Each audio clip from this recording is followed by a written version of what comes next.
Muerto, no te levantes de tu tumba. ¿Qué ganarás con resucitar? Una hazaña y después la rutina de siempre. No te conviene, viejo, no te conviene. El orgullo, la sangre, la avaricia, la tiranía del deseo venéreo, los dolores que causa la mujer, el enigma del tiempo, las arbitrariedades del espacio. Recapacita, muerto, recapacita. ¿Que no recuerdas cómo era la cosa? A la menor dificultad explotabas en improperios a diestra y siniestra. Todo te molestaba. No resistías ya ni la presencia de tu propia sombra. Mala memoria, viejo, mala memoria. Tu corazón era un montón de escombros. Estoy citando tus propios escritos. Y de tu alma no quedaba nada. ¿A qué volver entonces al infierno de Dante? ¿Para que se repita la Divina Comedia? ¿Qué Divina Comedia ni qué 8/4? Voladores de luces, espejismos, cebo para cazar lauchas golosas. Ese sí que sería un disparate. Eres feliz, cadáver, eres feliz. En tu sepulcro no te falta nada. Ríete de los peces de colores. ¿Aló? ¿Aló? ¿Me estás escuchando? ¿Quién no va a preferir el amor de la tierra a las caricias de una lóbrega prostituta? Nadie que esté en sus 5 sentidos, salvo que tenga pacto con el diablo. Sigue durmiendo, hombre, sigue durmiendo, sin los aguijonazos de la duda, amo y señor de tu propio ataúd, en la quietud de la noche perfecta, libre de pelo y paja, como si nunca hubieras estado despierto. No resucites por ningún motivo, no tienes para qué ponerte nervioso. Como dijo el poeta, tienes toda la muerte por delante. Nicanor Parra, Hojas de Parra. La vida qué lindo son los paisajes. La vida qué lindo es el pavo real. Ay, ay, ay. La vida qué lindo es el pavo real. Ay, ay, ay. La vida más lindo son los...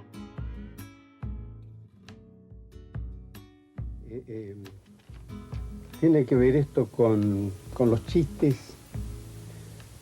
para desorientar a la poesía policía.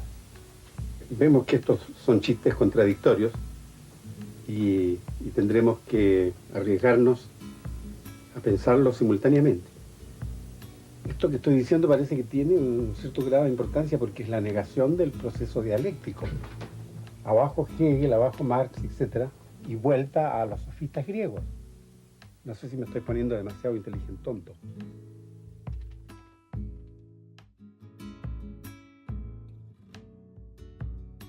Muy buenas noches, o buenas tardes, o buenos días, lo que sea donde nos estén escuchando. Ya estamos aquí en un programa dedicado a Nicanor Parra y su obra principal, Poemas y Antipoemas. Y como siempre, o como casi siempre, están aquí mis colegas que se presentarán por sí mismos. Arranquen, chavales. Hola, yo soy Roberto Castellanos. ¿Qué tal? Aquí Moisés Casarrubias también, puestísimos para platicar de Nicanor. Y tú, qué Roberto, para... te vas a hacer, güey. Pero ya se me encimaron. Está bien, tío, preséntate, perdón. Por eso no me gusta presentarme, porque nunca me dejan presentarme a gusto. Aquí estoy para tratar de poner orden en este asunto, a ver si lo logramos. Antes de empezar, o más bien empezando con el programa, voy a hacer una pequeña semblanza de Nicanor II Parra Sandoval, el nombre completo de Nicanor Parra. Un poeta chileno que nace en San Fabián de Alico el 5 de septiembre de 1914. Que por cierto, 1914, para los que nos gusta la literatura, es un año en la literatura hispanoamericana espectacular, porque en 1914 nace Octavio Paz, en 1914 nace Efraín Huerta y en 1914 nace Julio Cortázar, y habrá por ahí algunos más que seguramente nacieron en este maravilloso año de 1914, y por supuesto Nicanor Parra. Entre los muchos premios que ganó, quiero destacar 3. En 1969 gana el Nacional de Literatura en Chile. En el 2001 gana el Reina Sofía de Poesía y en el 2011 gana el Premio Cervantes. Cuando ganó el Premio Cervantes ya no se lo podía gastar. Por allí escribió algo, no pude encontrar la nota que escribieron en El País de una entrevista que le hicieron. Y que de hecho fue su nieto a recoger el premio, ¿no? Sí, porque ya estaba malón. De hecho, en 2018 cambia de cancha don Nica, poeta, profesor, físico e intelectual, ingeniero mecánico. Cuando yo conocí a Nicanor Parra estaba estudiando poesía hispanoamericana del siglo XX en la Universidad de Salamanca, en el maravilloso Colegio Allende, al ladito de la Catedral de Salamanca. Y me impresionó haber conocido a Parra porque veníamos de ver a Vicente Huidobro, veníamos de ver a Pablo Neruda y a estos monstruos de la poesía chilena. Y de repente le presentan a Nicanor Parra. Yo dije, no manches, güey. Me llamó a tal grado la atención Nicanor Parra que mi trabajo final en esa asignatura fue precisamente un ensayo sobre Nicanor Parra. Me apoyé para hacer ese ensayo en un libro que les quiero recomendar para todos aquellos que quieran aprender un poco más o profundizar un poco más sobre el sistema de la antipoesía de Nicanor Parra. Por aquí tengo un libro que es un ensayo, Sistema y visión de la poesía de Nicanor Parra, de Ricardo Yamal. Es una edición de Albatros Hispanofilia. No tienen video, pero bueno, sí se los recomiendo si quieren profundizar un poco más en la obra de Parra. Cuando hablamos del Nicanor Parra, automáticamente lo asociamos con la antipoesía, y el sentido del prefijo antipoeta, antipoesía, es una reacción de Parra contra lo que él cree que es falso, tanto dentro del arte como dentro de los valores del mundo contemporáneo en su época. La evolución de Parra o la evolución de la poesía de Parra pretende ir en tremenda oposición a lo que en aquel entonces los monstruos como Neruda o como Huidobro llamaba él los pequeños dioses o los comunistas burgueses. Entonces Parra lo que intenta con su trabajo es acercar la vida del hombre común a la poesía, bajarla un poco a la tierra, tirando para ello de infinidad de vamos a llamar de herramientas literarias, como dichos populares, como canciones antiguas, en fin. Del lenguaje popular utiliza un montón de cosas para bajar lo que él consideraba la poesía de los semidioses a la tierra. Hay por ahí un chisme de la historia de la poesía en Chile que decían que lo que pretendía Parra básicamente era bajar a Neruda y dejarlo más en la tierra que como un dios. Aunque la verdad de las cosas es que en el Altazor hay un verso por ahí en donde Huidobro menciona al antipoeta, solo que cuando Parra comenta este verso, cuando le preguntaron sobre este verso y él lo comenta, dice sí, eso es cierto, habla del antipoeta, pero no deja de ser un dios, ¿no? Entonces, ¿por qué? Porque es un creador de un mundo y bla, bla, bla. No vamos a profundizar en Altazor porque ya tendremos el momento de dar un programa especial para Altazor. Espero que se dé pronto y entonces comentaremos todo esto que les estoy diciendo. Quiero leer un pequeño fragmento de una entrevista que le hacen a Nicanor Parra cuando le preguntan lo que mucha gente le preguntó. Cuando este libro, bueno, un poco más me estoy haciendo pelotas, un poco más adelante vamos a hablar del libro de Poemas y Antipoemas que sale en 1954, pero justo con la salida de este libro a Parra le hacen una serie de entrevistas y yo rescato este pequeño fragmento donde dice: los antipoemas salen de mi aburrimiento frente a la poesía de ese momento. Un momento en el que no me convencía ningún poema que leía. Parecía que había una gran distancia entre la vida y la poesía, entre lo que corría por el mundo y lo que decían los poetas. Yo sospechaba que se hacía indispensable acercar los dos planos, hacerlos coincidir en lo posible. Así pues, Parra lo que pretendía era hacer de la poesía un reflejo auténtico de la vida. De ahí la reacción contra los movimientos poéticos en donde estuviera ausente el hombre común, la vida diaria, el lenguaje de la calle, el humor y lo popular, etcétera. Todo lo que les acabo de decir ahora, ¿no? Es una pequeña semblanza de Nicanor Parra. No sé si tienen algo que comentar en esta semblanza o nos vamos directamente al análisis o al comentario, más que análisis, del libro de poemas y antipoemas, chavales.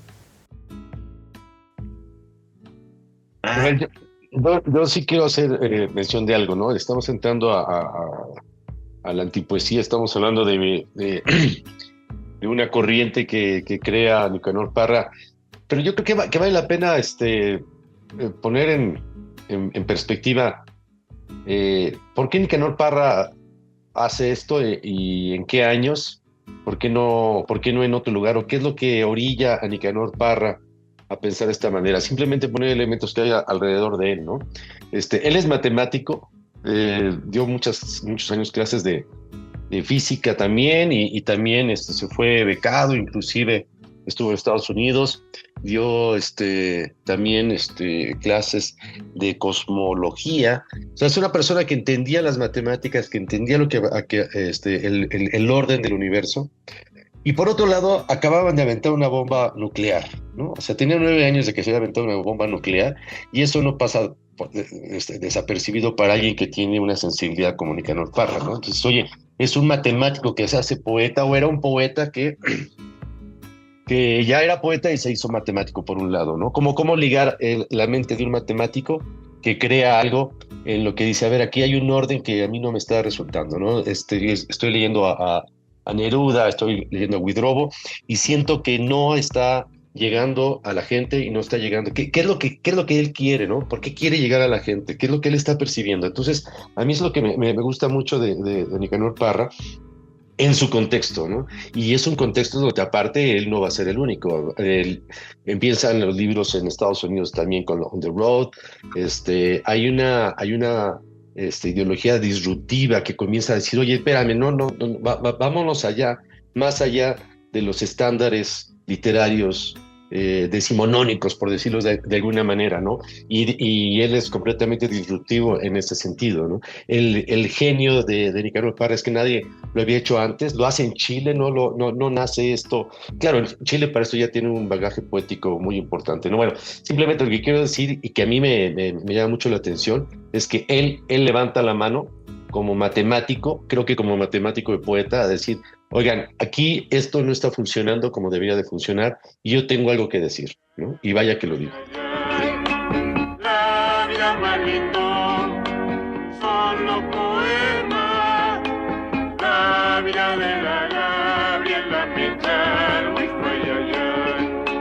la vida que lindo son los paisajes, Sí, hay una situación interesante porque él es matemático, pero también trabaja, además de con los números, con el lenguaje.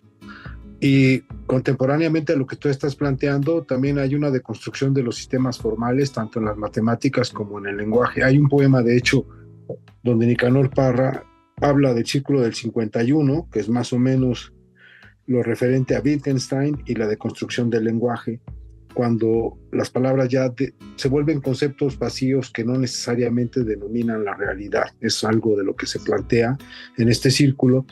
Y entonces, un poco aquí, justo la deconstrucción del lenguaje poético que propone él es, como él mismo dice en una de sus poesías, como los fenicios construir su propio abecedario, ¿no? Es decir, retomar los vínculos que tiene la palabra con la realidad objetiva, y haciendo una severa autocrítica de la literatura. Él probablemente no hace una antipoesía como otros desde el punto de vista formal, sino desde el punto de vista de autocrítica de la literatura sobre sí misma, porque dentro de lo formal respeta bastante las reglas de poéticas tradicionales, ¿no? Al menos del verso o del ritmo.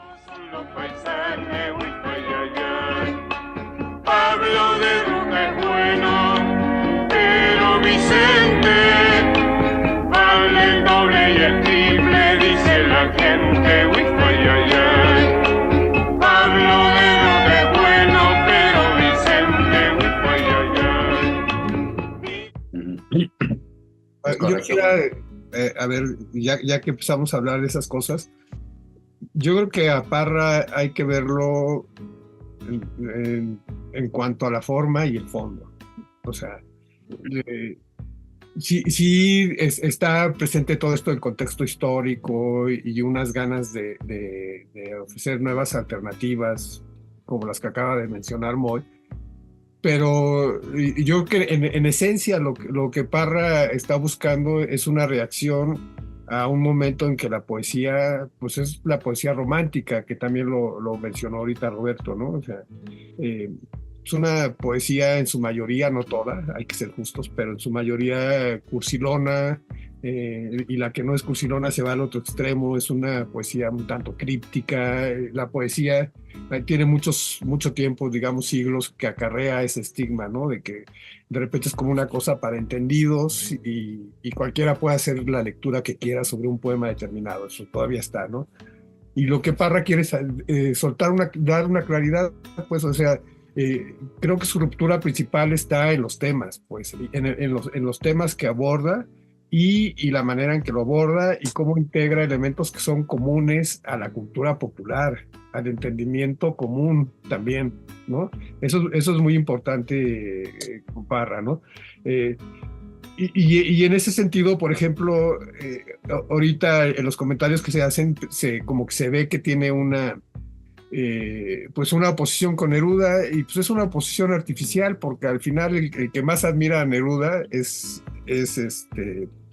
Parra y viceversa, ¿no? Hasta creo que de la casa de uno se veía la casa del otro, ¿no?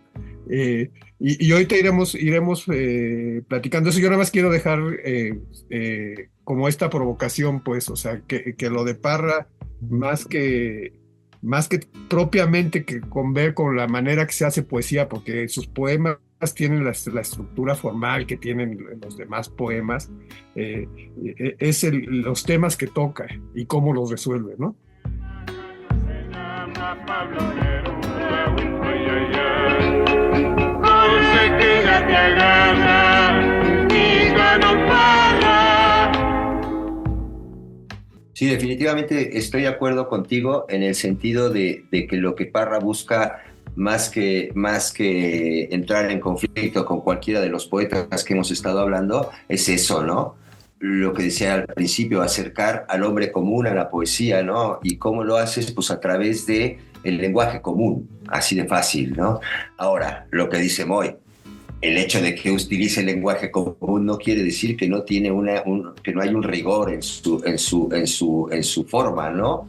Entonces eso es lo chingón de este autor, ¿no? Porque en realidad, si nos ponemos a hacer poesía con lenguaje común, cualquiera lo puede hacer, en el sentido de que podemos buscar la manera de encontrar algo así, ¿no? Pero a ver, güey, ¿no? Mírenlo de esta forma, o en versos pentasílabos, en fin, ¿no? A ver, hazlo así, pues eso ya es otro pedo. Es un trabajo que también requiere de mucho pedo. Estoy totalmente de acuerdo contigo en la admiración que sentía tanto por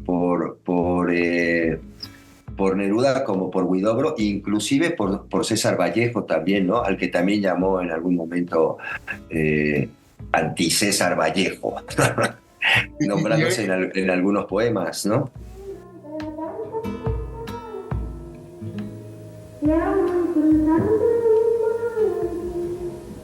La Parra madre, la mamá de la Violeta, Parra Sandoval, Clara Sandoval, Navarrete.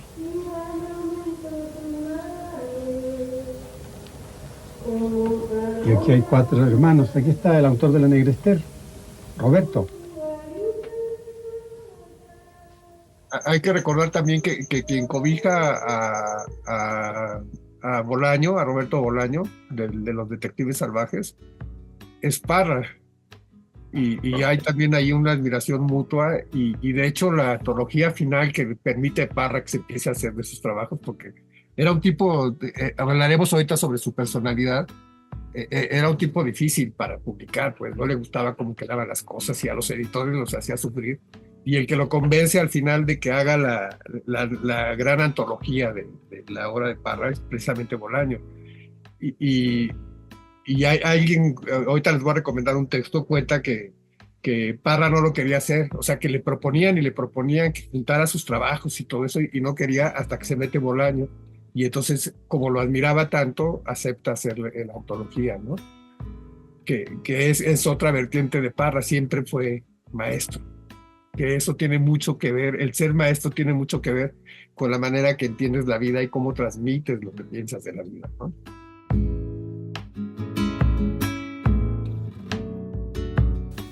Estimados alumnos, adiós, estimados alumnos. Y ahora, a defender los últimos cisnes de cuello negro que van quedando.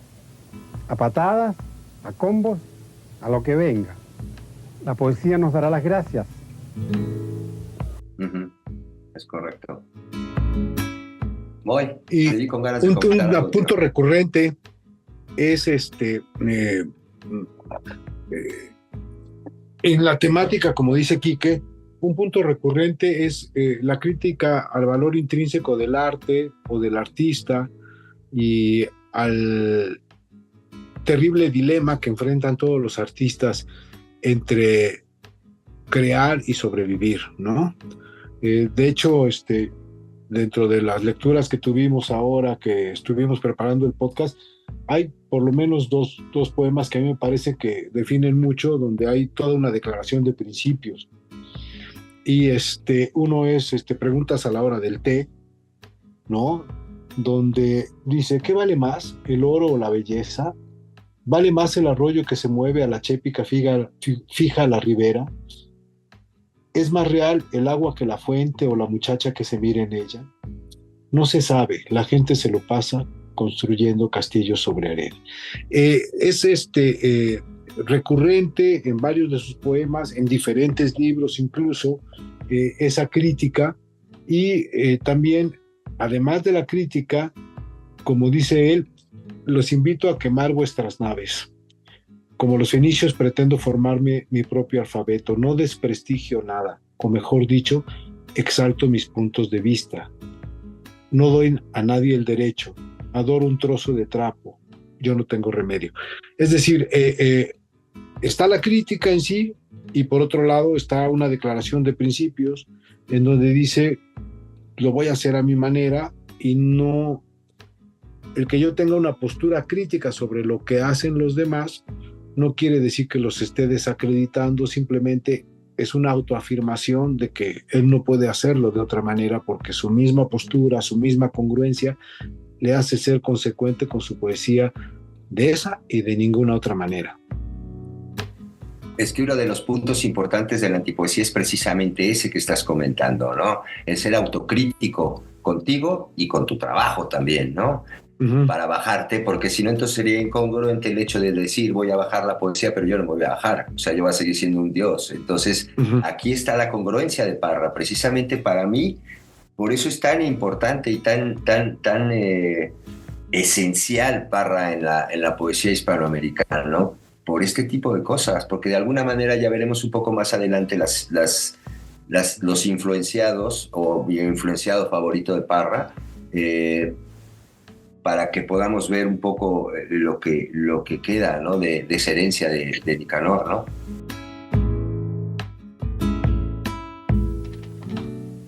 Decía que la palabra chiste me tiene motivado desde hace bastante tiempo, a pesar de que antes era una palabra que me cargaba, me parecía que era la palabra más baja del diccionario.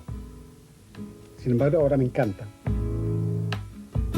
Al extremo de que uno de los posibles, hipotéticos, próximos libros se titularía chistes bíblicos. Y ahora con ustedes, nuestra sección preguntas y respuestas. Oye, quiero hacer Roberto, una te veo con pregunta. cara de que quieres opinar algo, tío.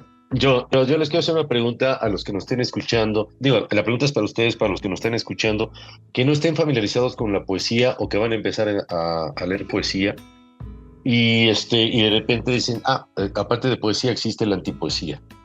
¿Es un buen camino para una persona que no ha leído poesía comenzar con Nicanor Parra, o se necesita tener un bagaje cultural y haber leído poesía para empezar a disfrutar la antipoesía? Bueno, No sé voy quién a quiere dar contestar. una rápida opinión que leí, no es propiamente la mía, pero que me hizo pensar justo a propósito de tu pregunta. En esta opinión que da uno de sus críticos, dice que la antipoesía requiere un lector diferente, pero que no necesariamente esa diferencia está en el acervo del lector, sino en el punto de vista. No sé si esto tenga que ver un poco con tu pregunta. Sí, me gusta la forma en que lo dices. Si yo nunca he leído poesía y me encuentro con el ángel del que habla en un parque, dices, pues está divertido, ¿no? ¿Cómo lo va metiendo, ¿no?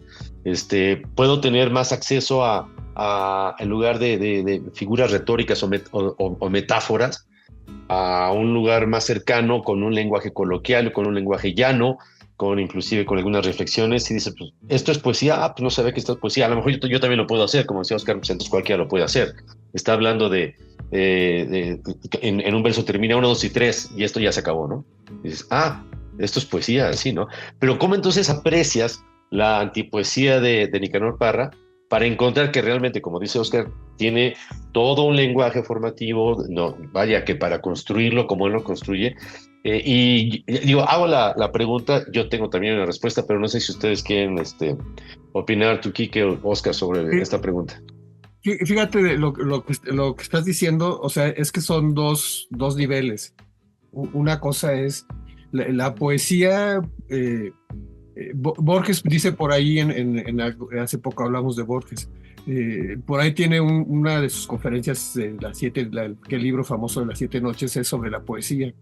Y lo esencial que dice es que todos los libros son distintos. O sea, que hay tantas Biblias como versiones de la Biblia como gente que la ha leído, y versiones del Quijote como gente que ha leído el Quijote, porque no solo es lo que dice el autor, sino lo que recibe el lector, lo que entiende el lector, cómo lo elabora el lector en discurso, ¿no? Y eso es la esencia de la poesía, porque la poesía tiene, su cualidad principal es la metáfora. Entonces, tú entiendes las metáforas como te lo permite tu contexto. Y esa es una. Y la otra, que sí es cierto también que hay poesías de distintos tipos y de distintas épocas, y dicho lo anterior, pues tú lees distinto, nosotros leemos distinto a Quevedo a que como lo leía un español de su siglo. O sea, Claro. Y entonces Parra es un hombre del siglo XX y parte del siglo XXI, porque se murió de 103 años. Y ahí 103 años. 103 años, que es la edad a la que yo voy a morir. Ya les avisé que no voy a su funeral si no van a... No seas insoportable, hijo, no manches. Bueno, pues me tocará enterrarlos a todos cuando yo tenga. No hay ninguna razón para perturbarse con la idea de la muerte, porque realmente no sabemos lo que es. Cuando nosotros somos, la muerte no es. Y cuando la muerte es, nosotros no somos. De manera que no hay nunca un punto de intersección. Entonces, ¿a qué le tememos? Entonces, Sí. es como leer otros poetas. O sea, tú lees a Parra y como te está hablando en el lenguaje común, de un modo llano, pues no necesitas un bagaje de poesía para entenderlo. Como no estás para entender a cualquier poeta, ¿eh? O sea, yo siempre he dicho que el poeta o te entiendes con él o no te entiendes con él. Yo soy de pocos poetas, porque la verdad que me entiendo poco con los poetas. Eso no le gusta a mis amigos poetas. No, Pero, yo también. Pero Parra es de los poetas que yo siempre he leído. Ahorita a mí me gustaría luego contarles cómo llegué a Parra y lo que significa para mí desde hace muchos años, porque un poco habla del talante de la poesía de Parra, ese encuentro, ¿no? Pero no sé si es lo que preguntabas, pues. Sí, gracias. Me estoy metiendo en tus lugares, Oscar. Tú como líder de este podcast y tú como No, entendido. tranquilo. Como entendido de Parra, yo estoy de acuerdo con Quique y obviamente un chileno va a leer a Nicolás Parra diferente a nosotros como mexicanos, ¿no? Van a haber muchas frases, ¿no? Esa de que me da la mano y yo le tomo el pie, eso es algo que nosotros no lo entendemos como mexicanos al 100%, pero en Chile es una frase, se entiende perfectamente esa frase, ¿no? Entonces, hay lugares en su poesía que como chileno, por supuesto que yo creo que la disfrutas inclusive más. Simplemente era mi punto. Tengo otro comentario, pero en mi siguiente intervención me los hago. Vale, yo estoy de acuerdo con Quique también y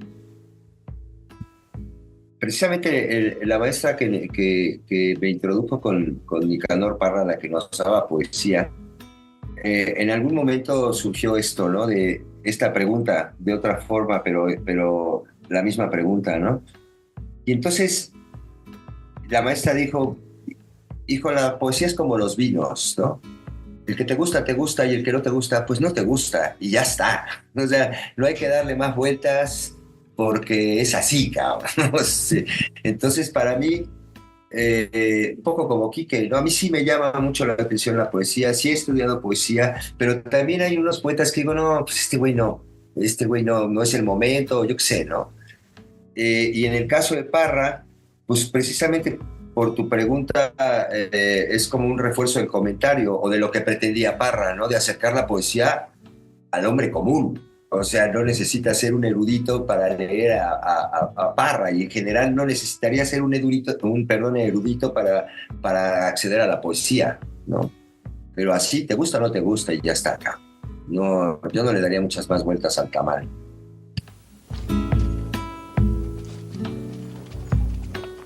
Sin Mistral, sin Huidobro, sin Neruda, no hay poesía ni antipoesía.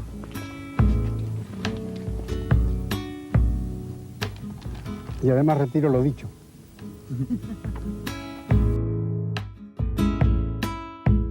Buenísimo. Bueno, ya para entrar rápidamente, para poco tiempo que creo que nos queda, porque me gusta, pues, esto da para largo, y yo quisiera presentar rápidamente Poemas y Antipoemas de Nicanor Parra, que es un libro de 1954, que se publica el mismo año que Odas Elementales de Pablo Neruda, en donde ya en ese momento, por lo que comentaba aquí que hace un momento sobre la admiración mutua, ya hay ciertos toquecillos de antipoesía en estas Odas Elementales de Pablo Neruda, que posteriormente en su extravagario de 1958 ya hay mucho más, es mucho más visible esa influencia, entre comillas, que puede haber causado Parra en el trabajo de Neruda, ¿no? Quiero leer aquí un pequeño fragmento también de la revista que les leí hace rato de Parra, donde dice: empecé a escribir el libro en 1938, pero el título vino hasta 1949 o 50, no me acuerdo muy bien, en Inglaterra. Buscando un libro encontré a Poems, no sé si lo estoy pronunciando bien en francés, del poeta, perdón, no me viene el nombre, del poeta Henri Pichet. Y así que la clasificación de antipoema ya se había empleado en el siglo XIX. El término me vino a posteriori. Yo no escribí la obra de acuerdo con una teoría o de acuerdo al haber pensado, voy a escribir una obra así. El título se le vino después, precisamente porque buscando un libro, encontré en una librería de Inglaterra el libro de Henri Pichet de A Poems, o sea, el prefijo anti y luego poems, ¿no?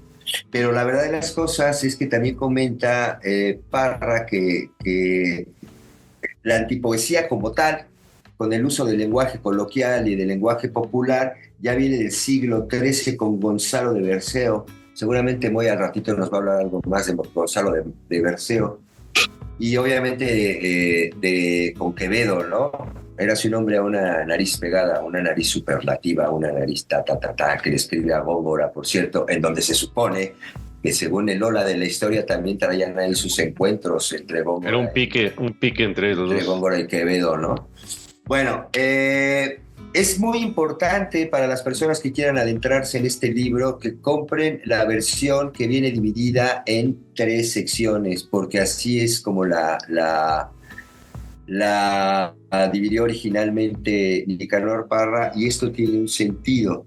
Y el sentido es que en la primera parte, según los críticos literarios y lo que hablaba un poco Moy y también Quique, sus poemas están catalogados como neorrománticos o postmodernistas. Y en realidad lo que él dice es, esta primera parte yo la voy a intitular como la antimistral.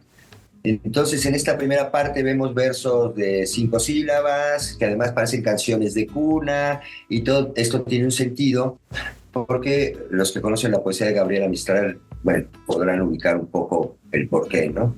Después viene el Antineruda, que sería la segunda parte, que es donde ya empieza a hacer versos en su estructura más elaborados, pero también empieza a modificar o a ir haciendo como un puente entre lo que es la poesía, la antimistral, con lo que nos va a presentar en la tercera parte, que ya son los antipoemas. Y ahí es lo que comentábamos hace un momento, en donde Parra hace una autocrítica de él y hace una crítica de su trabajo y se burla constantemente, y entonces sí empieza a utilizar con mucho más frecuencia y en todos sus textos algo que nos dirige automáticamente al coloquial o algún dicho popular. Tengo por aquí otra notita que quería leer con ustedes. Bueno, después de que terminemos de hablar sobre este texto, sobre el libro, sobre la experiencia de poemas y antipoemas, me gustaría poder leerles un pequeño texto de uno de los herederos o de los influenciados de Nicanor Parra, que es un gran amigo y para mí maravilloso poeta, se llama Ricardo Castillo, pero vamos allá con poemas y antipoemas con el doctor Moisés Casarrubias. Sí, bueno, el libro es maravilloso, tiene, por supuesto, todo un esbozo en términos de, como ya platicamos hace rato, los 2 poemas que mencioné cuando tuve la participación anterior son justo poemas de este libro, en donde claramente hay ya todo un esbozo de declaración del principio, y también no solamente eso, sino que hay diferentes aproximaciones a la antipoesía de Nicanor Parra, tanto desde el punto de vista temático como desde el punto de vista formal, como desde el punto de vista, digamos, ético, ¿no?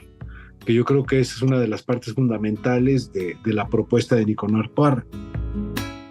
Y algo que ocurre también es que la denominación de antipoesía ocurre en un momento dado del tiempo, pero como tú lo mencionaste hace rato, los intentos de autocrítica, los intentos de abordaje de poesías que, digamos, se reflejen o se critiquen a sí mismos son muy antiguos, como también lo comentaste antes, ¿no? Quizá el siglo de oro español es de los que más ejemplos nos dan, en donde el recurso para la antipoesía es la sátira, ¿no? Y ahí el soneto a una nariz, o definiendo el amor de Quevedo, o algunos otros sonetos famosísimos de Góngora o de Lope de Vega serían ejemplos perfectos de justo la sátira como recurso metalenguaje en términos de reelaborar la poesía y criticarla desde adentro. Yo creo que eso es algo que en todo buen poeta ocurre, la autocrítica. Y en ese sentido, yo creo que es la esencia de este libro, Poemas y Antipoemas, plantearla en esos términos e invitar al lector igualmente a quemar sus naves y a quedarse con otro punto de vista, ¿no? Yo creo que en esencia, esa es en resumen mi lectura del libro. La verdad, esa anciana decrépita que no pasa de moda, hasta los nihilistas se le tiran al dulce. Despierta, hijo, se te va a hacer tarde para dormir siesta. Nerudiana, no conozco a nadie. Esto parece una fiesta en mi casa. Este es el número 40. Ya le dije a don Nica que no pienso bajarme los calzones. Aunque me lo suplique de rodillas, sáquese esa idea de la cabeza. Qué malo. Enrique, ¿tú qué piensas, mi hermanito? Estás muy calladito. Y luego es que no te dejamos hablar, cabrón. Que nos quiten el micrófono y la madre. A ver, aquí estoy tomando el tiempo, me va a tomar 10 minutos. Tómate el tiempo que quieras, cabrón. Luego te editamos. Así que se puede cortar. Y yo, bueno, yo creo que ustedes han dicho ya todo lo que hay. Bueno, no todo, pero ya dijeron bien lo que hay que decir sobre poemas y antipoemas.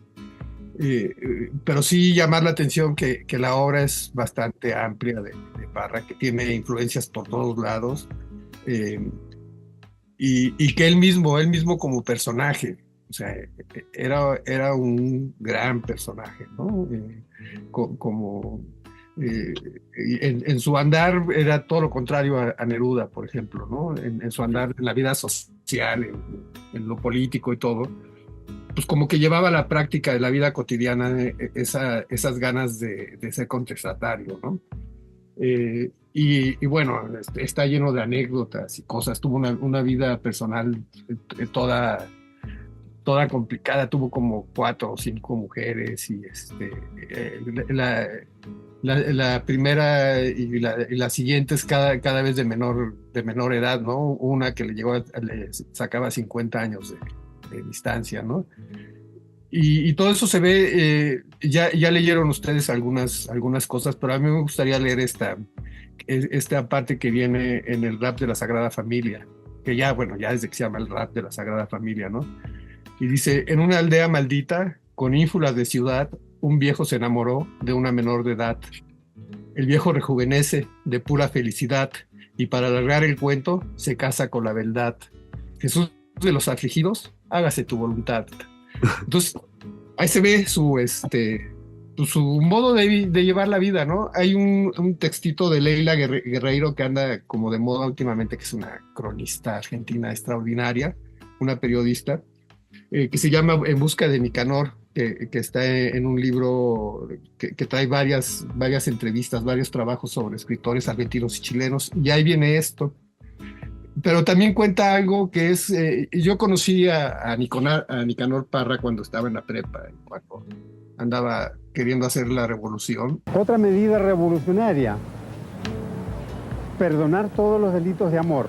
Amor, amor, amor, amor, amor, y por favor que no se formen parejas. En la pareja hay solo porque acaba de pasar el golpe de Estado de Chile, tenía unos años, y entonces los chilenos que se vinieron acá a México pues buscaban hacer labor política y trajeron mucho de su cultura, como cuando llegó el exilio español, nuestra adolescencia corrió a lo largo junto a Nicanor Parra, a Pablo Neruda, a Violeta Parra, a los Empirimán y todos esos, ¿no? Entonces, uno de los que se nos acercó para hacer grupos políticos en la preparatoria, quería que hiciéramos un grupo cultural. Y él nos había traído a Nicanor Parra. Él me dio los primeros poemas que leí de Nicanor Parra, que siempre me fascinó. Y a la hora de ponerle el nombre al grupo, pues lo primero que dijimos fue que se llame Nicanor Parra. Y no, sorpresa, Nicanor Parra no era bien visto. ¿Por qué? Y aquí lo cuenta Leila Guerreiro, porque había ido a una cena a la Casa Blanca y con motivo de un premio una cena que le daban por unos premios, había estado en una cena en la Casa Blanca, y la izquierda de ese momento, no propiamente la chilena, sino la latinoamericana, pues lo corrieron de todos lados, era un apestado, ¿no? Porque se tomó una foto con la mujer del presidente, pero que él no sabía, ¿no? Que le iban a tomar la foto del presidente y ya no se lo quitó de encima. Y ya eso además, perdón que interrumpa, no sí. se habían leído el poema de Estatua en Nueva York, en donde dice, allá la libertad es una estatua nadando en Nueva York. Sí, pero mucha ignorancia, cabrón. Y entonces lo cancelaron, ¿no? Entonces, y a ese grado, bueno, el grupo político ese se terminó llamando Grupo Cultural Pablo Neruda, porque fue una especie de arreglo ahí de que, bueno, ya ni Nicanor, ni siquiera Pablo Neruda, que ese como se murió a tiempo, no le dio tiempo a los ultras chilenos de bajarlo del altar, ¿no? Y eso, a mí en lo personal, fue mi primer encuentro con la intolerancia de la izquierda, ¿no? O sea, o estás de un lado o no estás. Y no, las cosas no son así. Y lo que pasa es que 50 años después sigue siendo lo mismo, ¿no? Y Nicanor Parra, para mí fue un aviso, porque él siempre fue congruente. Se le criticó que no salió de Chile después del golpe, que porque se estaba acomodando con Pinochet, cosa que es mentira.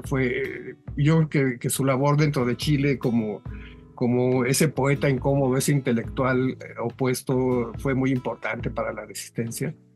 Y bueno, y muy al estilo de Nicanor Parra, que luego hizo una cosa que se llamaba Artefactos, que eran unos dibujitos a los que le ponía letreritos, pues tenía esta maravilla, ¿no? Que él trató de ponerse de acuerdo con los izquierdistas y decir, pues se paró en una plaza en Santiago de Chile con un letrero que decía, doy explicaciones, pero nadie le dio las explicaciones, ¿no? Y luego pues hizo esto de Cuba sí, Yanquis también, y uno que me encanta, que es la derecha y la izquierda unidas jamás serán vencidas. Un visionario, ¿no? Entonces, a ver, a quemar zarzas, a ver si se nos aparece Dios. Todo esto porque como para decirles que la poesía no solo es que alguien transmite una manera de ver el mundo y que provoca cierto goce estético y todo eso, sino que está inmerso en un contexto social, ¿no? Y que mientras más congruente eres con lo que piensas, no que estés casado con una ideología, sino con ciertos valores que son universales, pues mejor artista serás, ¿no? Y yo creo que Nicanor Parra es una buena muestra. Y luego hay otros chismecitos que ya ahorita platicaremos, pero ya me tomé 5 minutos. Está bien, cabrón. Yo nada más quería agregar otra anécdota, ¿no? De cómo a veces pequeñas circunstancias definen todo una etiqueta, ¿no? El caso de Nicanor Parra y el caso de Jorge Luis Borges, ¿no? Donde una foto con la primera dama de Estados Unidos y una foto con Augusto Pinochet les colgó una etiqueta de por vida, y que en el caso específico de Borges pesó tanto que se ha considerado uno de los argumentos de mayor peso por el cual jamás recibió el premio Nobel, ¿no? Porque eso sí, la izquierda tiene una capacidad única para el estigma. Es correcto. Bueno, yo quiero hacerles una pregunta, yendo un poco más adelante, ¿no? Y esta es una pregunta para todos. ¿Te puedo interrumpir? Perdón, Oscar. Es que no me preguntaste qué opino yo acerca de poemas y antipoemas. Ay, perdón. Perdón, Robes, Claro, eso lo borramos. Lo borramos y te pregunto, Robes, ¿tú qué opinas de poemas y antipoemas? A mí me gusta mucho, Oscar, ya puedes continuar. No es cierto. Es muy lindo. Es muy lindo, es lindo. Habrá que leerlo, huevudo. A ver, yo nomás quiero agregar lo siguiente. Él mencionó que uno de los poemas que más le gustaban de este libro era el último, el soliloquio del individuo. Y una de las cosas que yo encuentro, alguien lo dijo por ahí en un libro que tiene la poesía de Parra, es que tiene un discurso narrativo en voz alta y al mismo tiempo otro reflexivo en voz baja. Y eso está claramente en este poema. Voy a leer nada más 5 líneas o 6. Dice: yo soy el individuo. Primero viví en una roca. Allí grabé algunas figuras. Luego busqué un lugar más apropiado. Yo soy el individuo. Primero tuve que procurarme alimentos, buscar peces, pájaros, buscar leña. Ya me preocuparía de los demás asuntos. Hacer una fogata, leña. ¿Dónde encontrar un poco de leña? Algo de leña para hacer una fogata. Yo soy el individuo. Y así continúa, ¿no? Entonces nos va narrando cómo el hombre cavernario va pasando por el tiempo y va reflexionando en todo momento en la narrativa que tiene. Entonces, para mí este es un claro ejemplo de esta parte que yo encuentro en él de lo más importante en su poesía, el discurso narrativo en voz alta y el otro reflexivo en voz baja. Es todo. Y sabes que un poco, continuando con el comentario del poema que estás haciendo, la estrofa final del poema dice: mejor es tal vez que vuelva a ese valle, a esa roca que me sirvió de hogar, y empiece a grabar de nuevo, ¿no? Entonces, finalmente, después de todo ese caminar que dices tú que hace, dice, no, pues no mames, si estaba de puta madre. Es un poco como el Antilázaro también, ¿no? Güey, ¿para qué te resucitas si estás de puta madre ahí, cabrón, no? Entonces, es bueno, Sí. a mí Ambos poemas plantean la reflexión para el no regreso, ¿no? Pero Exacto. yo creo que incluso lo que está planteando ahí Roberto es muy importante en el sentido de que está desde el punto de vista formal esto que comentas, ¿no? Pero desde el punto de vista textual es una afirmación, reflexión, ¿no? Uh-huh. Todo el tiempo está haciendo esos juegos. Uh-huh. A ver, chicos, hay una pregunta para todos. Uno de los objetivos, como hablamos hace un momento, de Nicanor Parra, era crear el sistema y que el sistema de antipoesía pudiese acercar de modo radical la vida y la poesía. ¿Ustedes consideran que ha logrado el objetivo? ¿Ustedes consideran que realmente esto se expandió? ¿Consideran que esta idea de Parra se hizo una realidad? ¿Y por qué? ¿Quién dice yo? Robes, tienes cara de que quieres hablar, cabrón. Es que a mí me gusta decir, después de que hable Moy aquí, ¿qué voy a hacer? Es que ya no puedo agregar nada más porque lo han dicho todo, así que empiecen ellos. Quique. ¿Me repites la pregunta? No manches, tío. Ya ni yo me acuerdo de la pregunta, güey. Que si ha sido una realidad o no lo que quiso plantear Parra en su trabajo. Y que si hoy en día existe.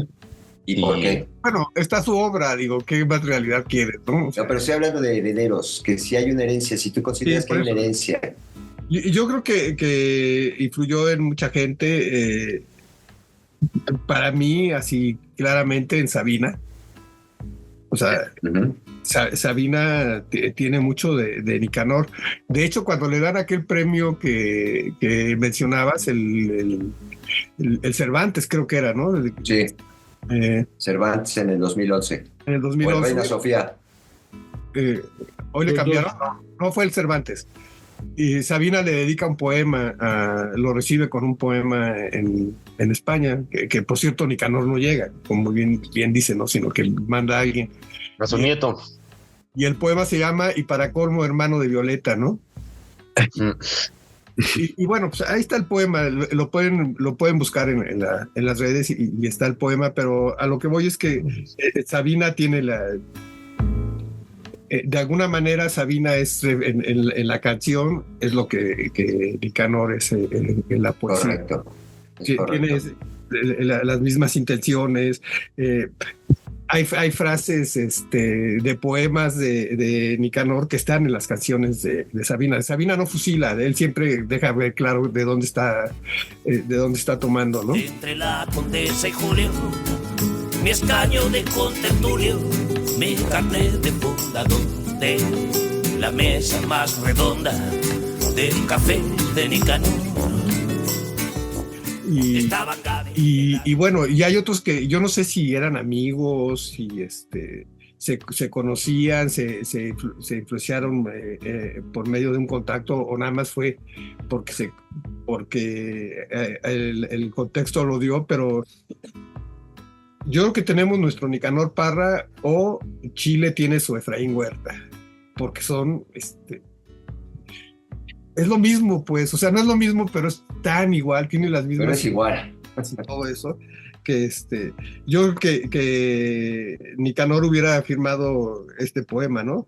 Nomás por poder, yo voy a estar entre los vivos. O sea, lo hubiera dicho tal cual, ¿no?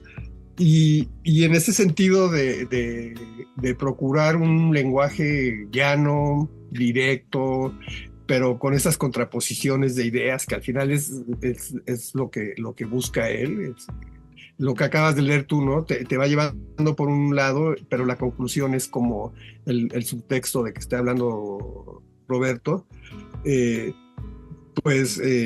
Alguien como Sabines, por ejemplo, ¿no? Lo veo en muchos de los poetas que, pues, mucho más jóvenes que Nicanor, o sea, que tuvo influencia, sí, que llegó a muchos lados y a lo mejor muchos ni siquiera se dan cuenta, ¿no? De que hay eso, porque, pues vamos. Yo creo que es parte como bien empezó alguien de ustedes diciendo que estaba el asunto de la guerra y todo esto en el momento que él empieza a plantearse sus cosas el siglo XX se caracteriza por ese tipo de poemas, o sea, los hay en Francia. Vamos a hablar de los Bedniks en algún programa futuro. De hecho, tú querías juntar este programa con El Camino, que ahora le dicen Correcto. En la carretera de Jacques Chirac. Pero bueno, está bien que hayas clavado el de Pedro Infante, cabrón. Bueno, que también, hijo, de antipoemas también tenemos a Pedrito. Si te vienen a contar cositas malas de mí. Te digo, tío, parece que va a llover, el cielo se está mojando, y digo, está nublado. Diles que yo no fui. Entonces, y bueno, nada más porque el poema de Sabina que le dedicó a Nicanor sí sacara cuenta a la familia de Parra, ¿no? Su hermana Violeta, pues, marcó la juventud de los años 60, 70. Sus canciones que entonces se cantaban casi como himnos así de esperanza social y todo eso. A la vuelta de los años, pues, te das cuenta que son grandes poesías también, ¿no? Porque ya lo platicábamos con respecto a Sabina, o sea, que tengan música no les quita el trasfondo poético, ¿no? A las composiciones. Y Violeta Parra era una gran poeta, ¿no? Por ejemplo. Y Nicanor la admiraba un montón.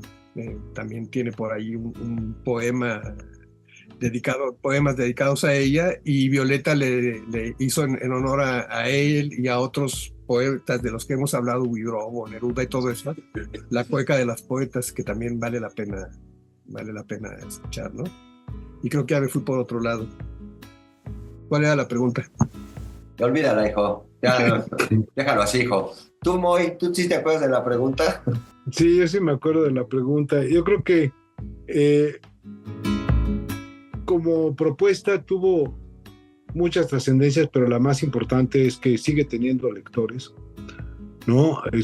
Sí es un lector es un autor de culto, de nicho, pero la verdad es que sigue siendo todavía con un nivel de lectura y de popularidad que ya quisieran muchos otros poetas que no hubieran sido tan contestatarios. Y además, pues hubo la repercusión en términos de su propuesta con múltiples escritores, y finalmente el reconocimiento formal con 2 de los premios más importantes para literatura en castellano, que no es fácil que lo reciban poetas. Entonces, creo yo que se consigue, pero la principal trascendencia tiene que ver, en el caso específico de otros poetas influenciados por él, en esa necesaria reflexión que te plantea estar reflexionando sobre tu quehacer de una manera crítica y reinventándote cada vez para ser necesariamente auténtico, ¿no? Yo creo que ese es quizá el legado más importante, ese legado ético, ese legado de ser congruente, y es también lo que le da legitimidad y le dio el impacto que tuvo sobre tantos autores posteriormente. Roberto, no digas que ya lo dijeron todo y dime algo diferente, cabrón. Mira, ya no podría agregar algo más, pero yo creo que sí es importante mencionar que Nicanor Parra va más allá del papel y de la tinta. Trasciende también en el teatro o en presentaciones, en performance, sobre sus poemas, la manera en que la gente empieza a poder o a querer poner en el cuerpo de una persona, transmitir lo que él ponía en sus versos. y hay muchas presentaciones que se han hecho sobre sus versos. También gente que se pasó, que también a él le gustaba, en la escultura, ¿no? Esta escultura expresionista, donde vas poniendo artefactos, que eso daría para hablar otros 10, 15 minutos sobre los artefactos de Nicanor Parra. Hay gente que lo juntaba a los letreritos, etcétera, ¿no? O sea, hay una trascendencia de la forma de ver y de transmitir y de comunicar de Nicanor Parra, ¿no? O sea, podemos, como decía aquí, que sí, es que es mi forma de ver a través de la poesía lo que yo expreso, pero él trasciende más allá, dice, y hay gente que se une a él y dice, oye, pues sí es cierto, entonces yo puedo también expresar basándome un poco en la narrativa que él tiene, y puedo reflexionar a la hora de estar haciendo un performance o a la hora de estar haciendo arriba de un escenario con un mimo, y que eso ya te habla de cómo, si Nicanor Parra lo pensó de una manera, un actor en escena lo quiere hacer suyo, ¿no? Entonces trasciende en otras artes. Oye, y Nicanor Parra fue actor también. Un día le proponen que haga un anuncio de una leche. Y un anuncio y Shakira estaba haciendo también anuncios para ese producto, esa leche. Y la acepta. Pues acepta hacer el anuncio, pero pide que le paguen lo mismo que a Shakira, ¿no? Y nada más sale y dice, no, con esta está todo bien con esta leche, y hace un gesto, algo así, ¿no? Son 30 segundos del anuncio, pero pues era la onda, imagínate a Nicanor Parra. O sea, ¿sabes qué le faltó al creativo de la agencia de publicidad? Que hubiera salido Nicanor Parra con lo del anuncio. Así, pero que después hubiera puesto un anuncio y decía, quiero dar explicaciones, ¿no? Todavía, eso lo hubiera hecho único, ¿no? Bueno, chicos. Pero hace el anuncio, déjeme, porque no termina. Entonces hace el anuncio, pagan lo mismo que a Shakira, y le pagan $30,000 por los 30 segundos. ¿Ah, sí se le pagaron lo mismo que a Shakira? Sí, $30,000. Yo creo que le pagaron menos, porque no creo que Shakira cobre $30,000. Pero bueno, a partir de entonces, cada que se acercaban a pedirle algo, una entrevista, lo que sea, él decía que cobraba $1,000 por segundo, ¿no? Está bien, cabrón. Les vamos a contar un chiste, güeyes. Testiculario de Ricardo Castillo. Hoy podría decir que me duele el corazón de tristeza, pero sería falso. Y prefiero no involucrar al corazón en falsedades. La verdad es que sí, estoy triste. Marchito como un no me olvides guardado entre las páginas de un libro de edición del 54. La verdad es que tengo un dolor de aguja en cada pupila, que la tristeza no me duele en el corazón, sino en los testículos. No me apena confesar que es allí donde radica mi alma. Ricardo Castillo, de el libro Pobrecito Señor X, hablando de las herencias. Y para despedirnos, comentarios finales, chavales, que nos vamos. Yo voy a empezar para que ganarles las recomendaciones. Yo les recomiendo Nicanor Parra, El último apaga la luz, obra selecta, te lo gané, Quique. Este es difícil de encontrar, lo edita el Lumen, pero en ese pueden encontrar, yo lo encontré en Kindle, una colección de, pues, serán todos poemas, no estoy seguro, pero viene ahí poemas y antipoemas. En fin, si quieren tener a Nicanor Parra o la mayor parte de su obra en un solo lugar, les recomiendo esta. Se llama Nicanor Parra, El último apaga la luz, obra selecta, editada por Lumen. ¿Qué más?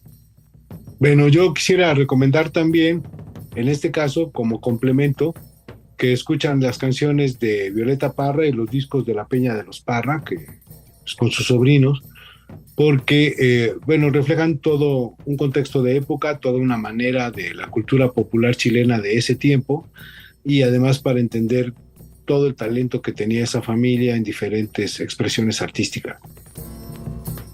Casi todo se puede conseguir en Spotify.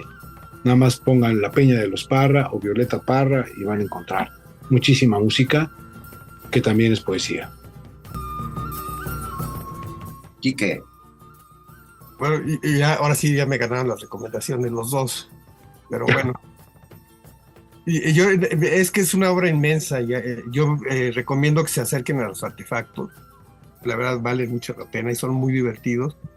Y entre todo lo que estuve viendo, recuperando a Nicanor, que es lo que me está gustando de esto que estamos haciendo, que me trae de vuelta a las creencias, encontré uno que no conocía, pero que es uno de sus obras ya de grande, que se llama de Poemas para combatir la calvicie, que tienen que ver con la edad y con este rollo que les decía hace rato, que llevaba una vida desordenada y que tenía fama de ser muy activo sexualmente hasta altas horas de la noche. Nada más que se acerquen está muy divertido y dice mucho de quién era él y todo eso, y quiero ganarte el final, hijo, porque les voy a leer otro pedacito de un poema.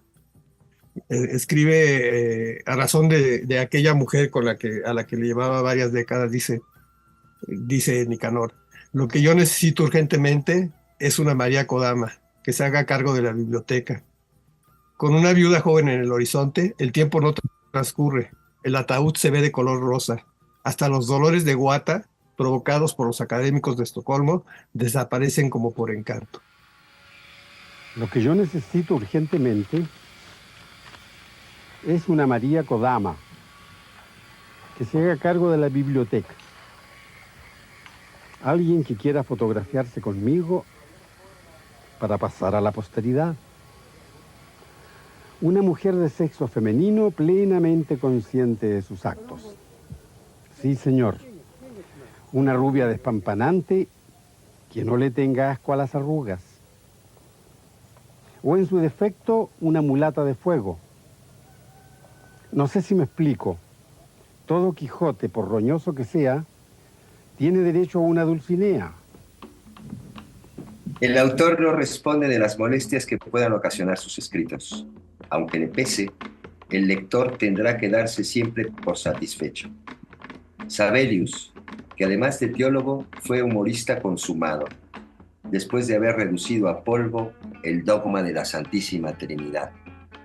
Buenas noches y nos escuchamos en la próxima edición de este maravilloso, único, sensacional podcast. Buenas noches a todos. Chau, chau. Buenas noches. ¿Y cómo se llama el podcast? Eso ya lo ponen en la cortinilla de salida, cabrones. Esto sería todo por ahora y lo demás sería lo de menos. Perdón y papas fritas si me estoy alargando más de la cuenta.